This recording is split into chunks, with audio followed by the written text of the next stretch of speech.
What's up, Rap Potential homies? We're out here in the shop doing some more work like usual. My shoulder is still not really killing me, but kind of puts a damper on things. Not quite too fun, but we're still alive, ready for redemption. Hopefully next weekend I can go back and hit the drop and get some redemption. My shoulder's feeling up to it. So, right here, water pump, Series 4. They are different from Series 4 to Series 5 on FCs.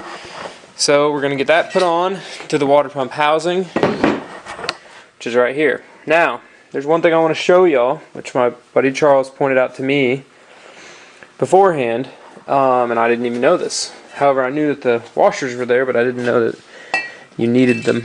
So if you look right down here, we're going to push this all the way up against the front iron.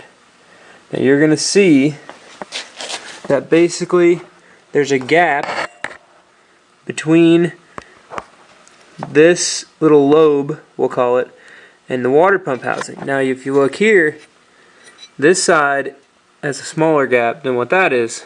Usually, and it's supposed to be on these, there's a really thin washer that goes in here. And what that washer does is it spaces the water pump out a little bit so that all the pressure can go on the gasket side, which is this side over here. So what somebody in our rotary group had done is didn't put the washers on, put a gasket on here, cranked all these bolts down, and cracked the front iron because it pulled it didn't have the washer, so it was trying to pull it off and it broke it. So the trick that I think I'm going to do to mine is, I don't have the washers, they've done long since been gone because they weren't even on this motor before, but I did have a little bit of a leak here, as you all remember. I'm going to put a piece of gasket material on those studs to help space that back out to make it even. So sometimes I don't use gasket material at all and I just use silicone, but I think I'm going to put a gasket on it this time to try to do that. So be wary when you're putting these together that that doesn't quite sit flush. So your water pump, which I have a fancy gasket for it, sits on here like this, and then boom diggity, put your pulleys on, you put all the bolts in, gasket. I need to take this piece off that motor and clean it up, paint it, put it on. Y'all, got the water pump on, tried to turn it, didn't turn. Notice witness marks. So I could turn it like by force. So I pulled it apart, looking at this guy. You can see on, I think it's that one maybe, or no, that one. We have some witness marks of it connecting with the inside of the housing. So what am I going to do?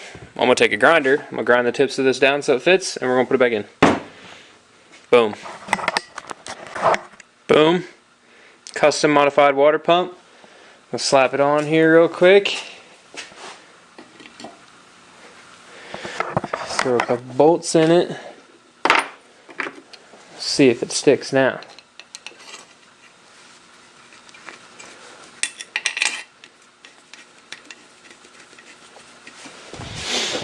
Trusty Dusty.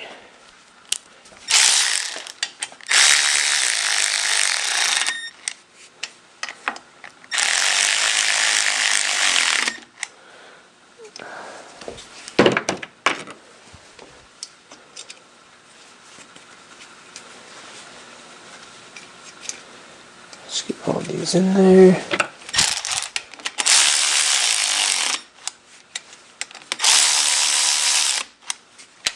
Boom. Turns like a dream now. Look at that. So, notice it was cast. Sometimes there could be like maybe errors. It was barely touching, so it shouldn't affect any sort of the water pump's functionality. Boom, water pump's on. A couple more bolts, flip this baby over. Oil pan, and we're set. If you look closely, you can see the gasket material I put in here. Maybe from this side, yeah, right there. Just to help space that out so it doesn't cock it in any sort of way or form. Boom.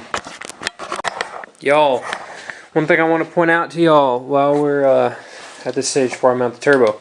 So, intake manifold's on. We did some gold heat wrap stuff within there just to keep things cool. If you notice right here, what isn't in this exhaust cutout, right? So you see, I've already swapped these, or when we built this engine a while back, had them swapped to the turbo, basically sleeves, outlet sleeves, whatever you want to call it. So if you remember from a prior video, I showed you, like this housing here, that sleeve with the little notches and stuff in it is an NA housing. You can just tell the difference. They come out, but they're a super pain in the butt to get out. So, notice all sorts of garbage in there. Knock stuff over. Notice none of the garbage. Boom. Race car stuff. So, looks like houses are still in pretty good shape too. Not really chattered up. Everything's looking good. So, should be ready to roll. Boom diggity. Time to bolt the turbo on. Look at the engine bay coming together. So, I went through over here. We got the trailing coil mounted. Still have to do the leading coil. Fuse blocks mounted. Brackets are all in. Wires are all mounted.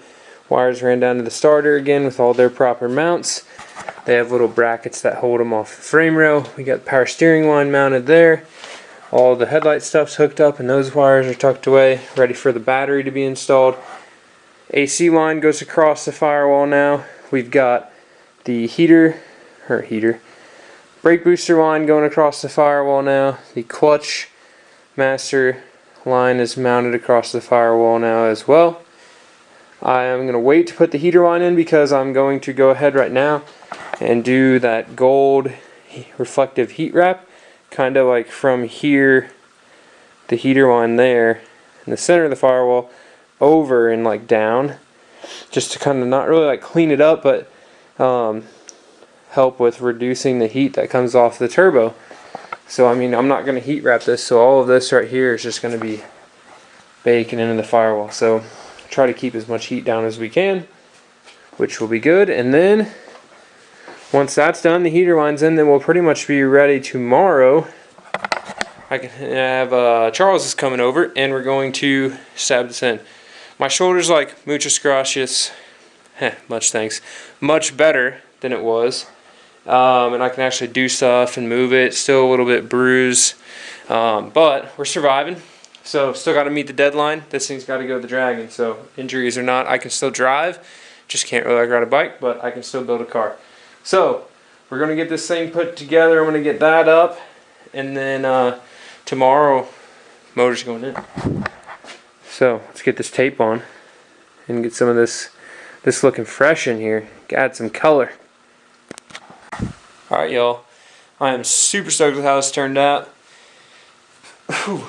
It really didn't take that long, but we got the gold reflective tape going on up in here. Since the exhaust goes down and not really over towards the center, what I'm going to do is when I get under the car, I'll to do other starter stuff, I'll continue the tape underneath. But I think it turned out pretty dang good.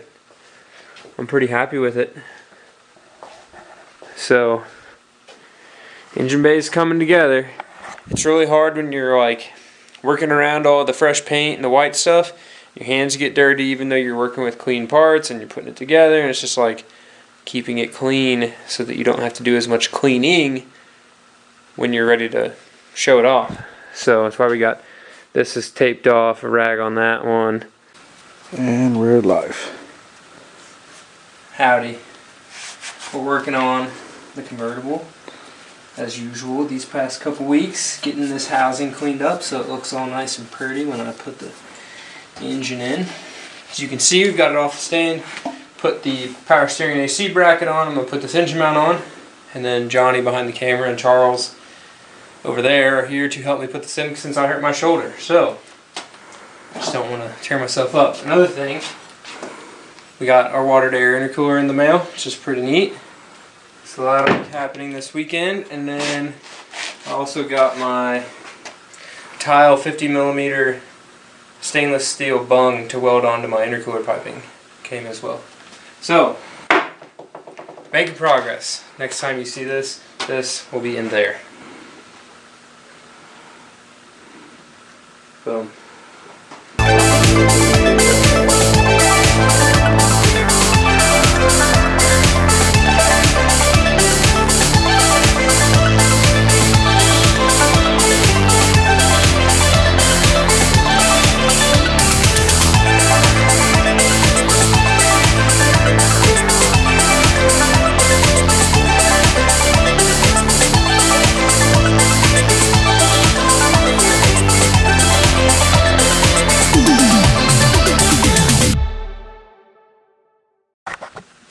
Alright y'all, so this is totally random and off topic, but we still are on the FC. If you notice what I got going on here, focus, this is an NA fuel rail, and this is a turbo 2 manifold, right? So the mounts are different, they're on the wrong side, different length, whatever. Injector spacing is still the same. So reason I'm re-welding these onto this to match the turbo manifold is because on my Repu right now, I have an S4 turbo 2 manifold that I'm gonna, or turbo 2 manifold, yes, turbo 2 fuel rail to hold injectors in. It has a carburetor on it. The reason the injectors are there is to fill the holes in the manifold so they don't vacuum leak. I need that fuel rail for this because I want to have an actual turbo 2 rail that's the proper one. So what I'm doing is I'm modifying this old S5 rail that I have to hold the injectors in on a turbo 2 manifold. However, it won't ever function as a fuel rail, so I can put it on the Repu and not have vacuum leaks. Boom. I want to drive it to Cars and Coffee this weekend, but I need the rail off of it for this. So eventually the Repu is getting some upgrades and go fuel injection and some other stuff, so that's a whole nother project in the future. But anyways, gotta do that right now. So I figured I'd show y'all. Basically what I did, took the stock rail, cut the mounts off, moved them to the other side, put washers under here, so that way they space up, so whenever I bolt it down it holds the injectors in, and I'm just going to tack weld it and then take it off and just put a little bead on there and be good to go. So hopefully this works. Alright y'all, we're back, end of the night, got a bunch of stuff done. Here's where we stand. Motor's in, turbo feed line is hooked up, we got the sandwich plate on back there, power steering, AC's hooked up, drain line's hooked up, we have the coolant feed hooked up, still have to get a hose for the coolant return, still need to get a thermostat. I just finished up welding a shortened oil filler neck. So this thing is super freaking hot. I'll pick it up like this. You can see what I did, which doesn't look super pretty, but I'll paint it black. You won't even be able to tell. I cut the bottom off, stuck it to the top. These two little tack welds at the bottom are so that whenever I hammer it back into the block, it stays. Boom. Shortened oil filler. Clean up the inside. That'll go right there. It'll be short so the turbo intercooler piping can come through there. Hardest part about the build right now, and hopefully this camera doesn't die, is whenever I have my intercooler sitting in here, I got to run the intercooler piping through here somehow, or over this, or over here, or over there, I don't know. So next video, we'll be figuring that out and getting this baby fired up. Huge thanks to Johnny, Charles, Josh for coming over.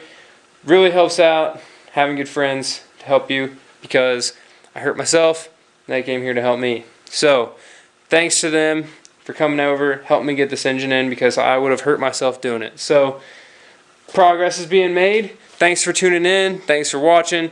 Next video, this thing's running. Keep it rad.